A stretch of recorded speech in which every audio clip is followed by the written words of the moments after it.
Olá, seja muito bem-vindo ao meu canal. Meu nome é Raul Pereira. Bem-vindo a este 8º episódio.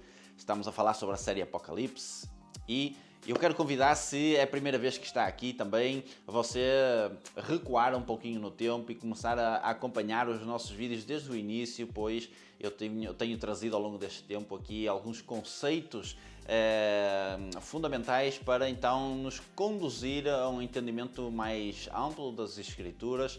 E, portanto, nós hoje vamos continuar a adicionar aqui coisas fundamentais para trazer um pouco de discernimento, entendimento sobre as Escrituras de forma geral, mas também especificamente sobre Apocalipse, que é a revelação de Jesus Cristo à sua Igreja. Então vamos lá para o 8º episódio.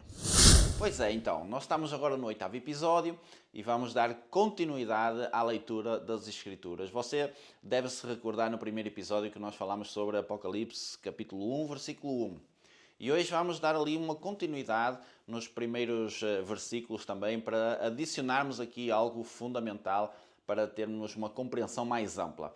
Eu diria, com uma palavra um pouco mais cara, uma cosmovisão sobre as Escrituras de forma geral, mas também sobre Apocalipse, e é por isso que temos trazido então aqui estas compreensões que vão ajudar a esta visão mais ampla das Escrituras, não é? Conceitos como de crescimento, de amadurecimento, não é? Nós vimos nos episódios anteriores esses conceitos que vão sendo adicionados, por exemplo, da semente que é colocada na terra e vai crescendo, não é? O processo de crescimento, o processo de amadurecimento. Vimos também sobre tempos e estações e, portanto, eu diria que isso são como que peças que nós vamos absorvendo essa compreensão que estão nas Escrituras, essa visão de Deus para com as suas Escrituras e também com aquilo que Ele deixou para nós, que somos a sua Igreja, são como que peças que vão encaixando ali, vão dando os alicerces para começarmos a crescer a casa e também,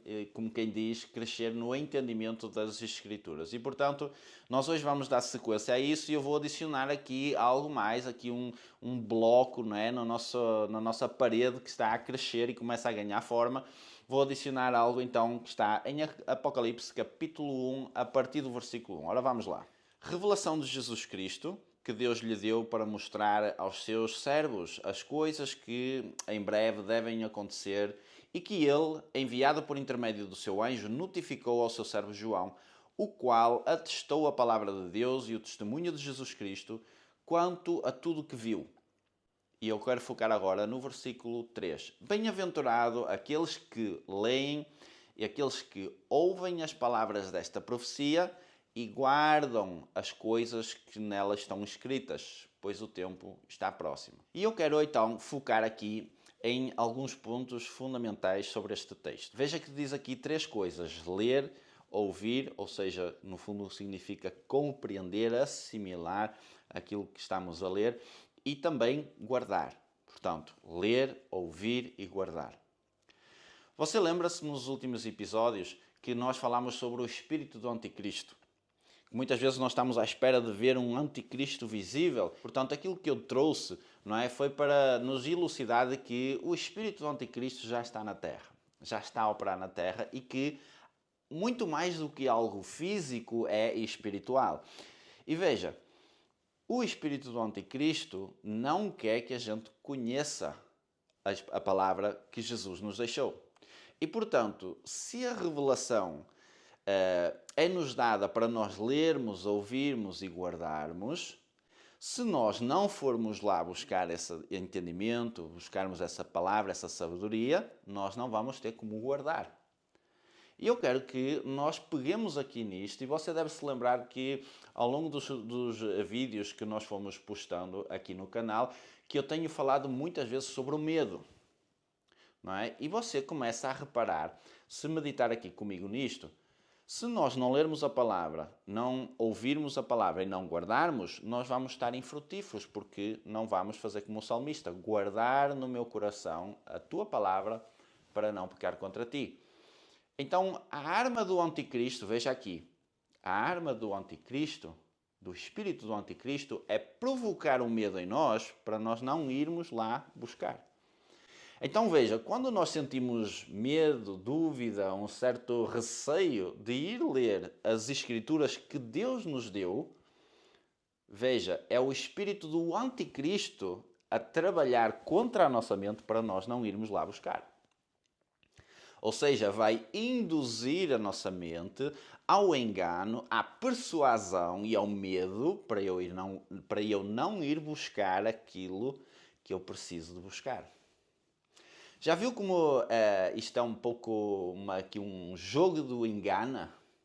Ou seja, eu provoco o medo em si sobre algo que você precisa de saber para que você não busque aquilo. Então essa é a grande arma, o grande trunfo que Satanás tem de lutar contra os santos e de, como a Bíblia fala, até de vencer os santos, que é o quê? Esta persuasão no mundo espiritual que vem contra a nossa mente, esta persuasão maligna, que Efésios capítulo 6, Paulo ensina que são as flechas inflamadas do inferno, vão começando a ser bombardeadas contra a nossa mente e nós acabamos por ter medo. E ao termos esse medo, começamos a rejeitar e não vamos buscar a fonte da vida para as nossas vidas. E portanto, veja, o espírito do anticristo, ele trabalha para que nós não vamos ler, ouvir e guardar as escrituras que estão aqui nesta palavra. Portanto, essa arma que Satanás usa contra nós precisamos de estar equipados com as armas espirituais que Deus nos dá para podermos combater eficazmente isso, usando o escudo da fé, para apagarmos os dardos inflamados do inferno e buscarmos a sabedoria que está em Deus, até porque o Espírito Santo de Deus é aquele que revela a igreja. Portanto, se Deus é connosco, quem será contra nós? Então, se Deus está consigo, por que ter medo de buscar a palavra que foi Deus que lhe deu? Que foi Deus que lhe deu de presente para revelar as Escrituras a si.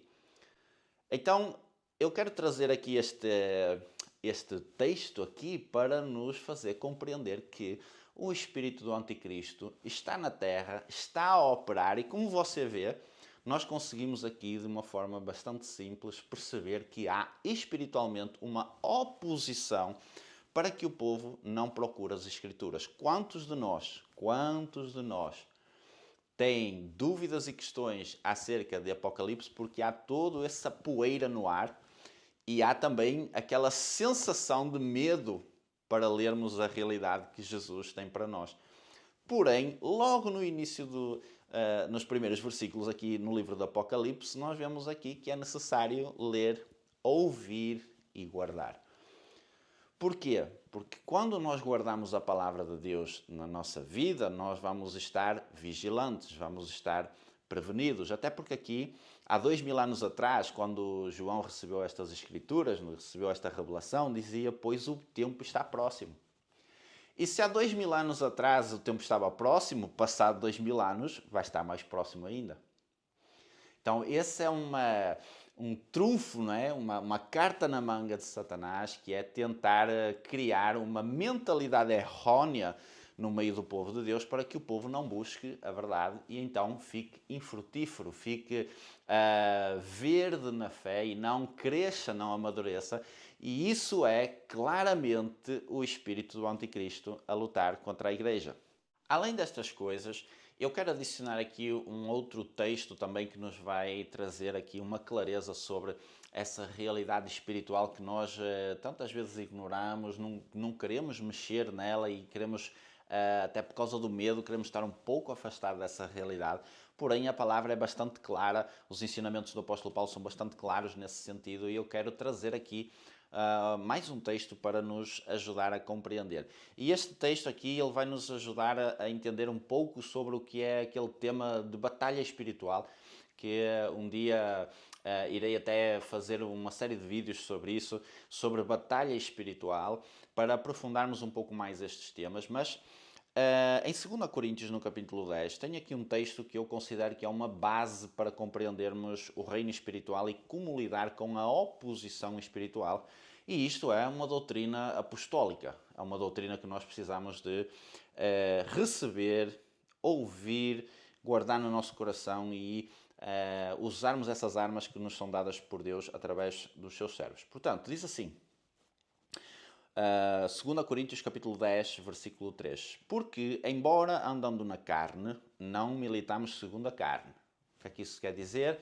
Quer dizer que, embora estejamos no corpo, ou seja, no nosso corpo físico, aqui na terra, não lutamos segundo a força física. Ok? Diz assim, porque as armas da nossa milícia não são carnais, e sim poderosas em Deus, para destruir fortalezas, anulando nossos sofismas e toda a altivez que se levanta contra o conhecimento de Deus, e levando cativo todo o pensamento à obediência a Cristo, e estando prontos para punir toda a desobediência, uma vez completa a vossa submissão. Então há aqui algumas dicas importantes, alguns fundamentos importantes que o apóstolo Paulo nos dá como igreja para nós usarmos como armas espirituais que Deus providenciou para os seus filhos. Então, ele está a dizer aqui, basicamente, que existe uma estrutura espiritual que faz com que o povo seja levado a uma luta na sua mente. E, portanto, é o que ele chama das fortalezas de pensamento. Se Satanás se pretende opor a tudo o que é Cristo, então ele vai tentar colocar pensamentos que nos bloqueiam à busca de Deus. Por exemplo, nós acabamos de falar de um no início deste vídeo, que é lá em Apocalipse capítulo 1, versículo 3, que diz que nós precisamos de ler, ouvir e guardar. Então, se ele lança um pensamento de medo sobre nós, ele vai estar a sugerir esse medo e através desse pensamento, dessa fortaleza de pensamento, veja bem, nós pensamos daquela forma, nós não vamos buscar à fonte. Então, isso significa que há uma oposição satânica na nossa mente a causar uma estrutura de pensamento que nos leve a não buscar. Compreende? Então, se nós percebemos que nós estamos bloqueados para buscar a palavra de Deus, buscar o conhecimento de Deus, se temos medo de abordar a palavra, de ir buscar o conhecimento, a revelação do Espírito Santo, significa que há uma oposição satânica que está a induzir a nossa mente e causando uma fortaleza que nos impede de agir nesse sentido. E isto é algo tão real, por exemplo, que eu vou adicionar aqui algo mais que provavelmente você vai também entender o ponto que nós queremos chegar com esta mensagem de hoje. Que, por exemplo, se o inimigo conseguir colocar na nossa mente pensamentos errados, como por exemplo, determinados dons não podem ser usados hoje pela igreja, isso significa que vai ser criado na minha mente uma fortaleza que me vai impedir de ver aquilo, ok? Que me vai impedir de buscar aquilo. Porquê? Já está na minha mente. E eu já não acredito porque eu acreditei naquilo que eu vi. E então eu permiti que aquela fortaleza entrasse no meu coração e não me permita, então, buscar aquilo que Deus dispôs para a sua igreja, para que a sua igreja possa trabalhar, crescer e se desenvolver ao longo das gerações. Então, um pensamento gera uma reação e uma assimilação dentro do nosso coração que vai, então, constrangir a nossa fé, gerando e levando o nosso coração, muitas vezes, à incredulidade. Nós vemos, por exemplo, que Jesus era todo-poderoso, Deus encarnado. Estava entre o povo, mas, no entanto, em determinada região, a Bíblia diz que ele não pôde fazer ali muitos milagres por causa da incredulidade do povo. Ou seja, qual era o problema? Era que Jesus não estava ali? Era que Jesus não tinha poder para agir? Ou era o problema do coração endurecido do povo? Está a ver como o problema não era Jesus? Está a ver como nós às vezes não buscamos determinadas coisas ou não acreditamos em determinadas coisas e o problema não é a limitação de Deus, mas sim a fé do homem ou a falta dela? Então, estas coisas que eu estou a trazer aqui para nos levar à reflexão, não é? De que há uma oposição, e eu quero que você entenda isto. O espírito do anticristo luta para que o povo não creia. Luta para que o povo não busque a palavra. Então, se João está a dizer, olha, felizes são aqueles que leem, ouvem e guardam, se eu não vou começar por ler sequer, como vou conseguir guardar aquilo que me está a ser revelado através das Escrituras? Então, o espírito anticristo vai trabalhar e tentar manipular de várias formas. Não é? A única imitação, não é, que Satanás tem para tentar executar alguma coisa é tentar imitar o seu Criador, que foi Deus. Então, Satanás vai tentar mascarar a mentira de várias formas. Nós sabemos que a Bíblia nos ensina isso através de várias coisas e em Apocalipse nós vemos isso de diferentes formas. Por exemplo, quando formos abordar também esse tema dos 4 seres viventes, não é? Nós vemos ali que há faces diferentes da mesma criatura, certo? Isso significa que em determinados momentos, em determinadas coisas, em determinados assuntos, existem várias faces da verdade. Não é dizer, isto é a verdade. É como, por exemplo, a minha mão, a dizer assim, não, este dedo é a verdade. Quando a realidade é que a mão é a verdade, percebe? Só que a nossa tendência é olharmos só num ponto e dizermos isto é a verdade. E outra pessoa diz, não, isto é verdade. Mas a realidade é que existem faces da verdade que compõem a verdade. E quando eu estava a falar da imitação de Satanás, Satanás tenta mascarar a mentira de diferentes formas, não é? Então, Satanás vai tentar mexer com a nossa mente carnal, com o nosso entendimento carnal, para que a gente ache que a verdade é só uma coisa, para que a gente ache que a mentira é aquilo, quando na verdade há uma face, uma multiforme face da mentira em que não é só aquilo que é mentira, há várias mentiras, vários níveis de manipulação que Satanás tenta colocar contra o povo de Deus através desse espírito, não é, do anticristo, para tentar constrangir e fazer com que o povo rejeite a verdade e nem sequer procure.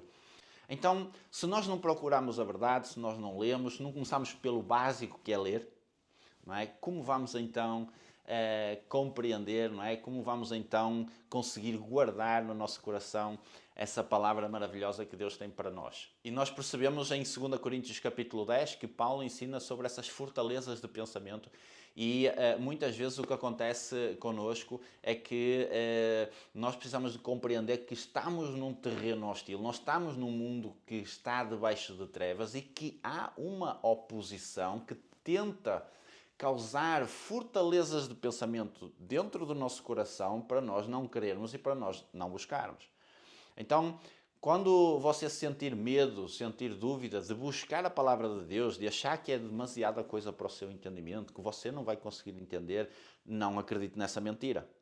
Se você é filho de Deus, filha de Deus, você já tem o Espírito Santo de Deus e ninguém melhor do que o Espírito Santo de Deus para ajudar o povo a conhecer a verdade, a buscar a verdade e a ter discernimento daquilo que é a verdade da palavra de Deus. E, portanto, o conselho, no final de todas estas coisas que eu mencionei aqui, o conselho é para nós buscarmos o Espírito Santo e também rejeitarmos aquilo que Satanás tenta lançar contra a nossa mente para nos causar medo e para não nos fazer buscar a verdade, ler, ouvir e guardar a palavra de Deus. Portanto, seja bem-aventurado, leia, ouça a palavra, ou seja, entenda a palavra e guarde no seu coração.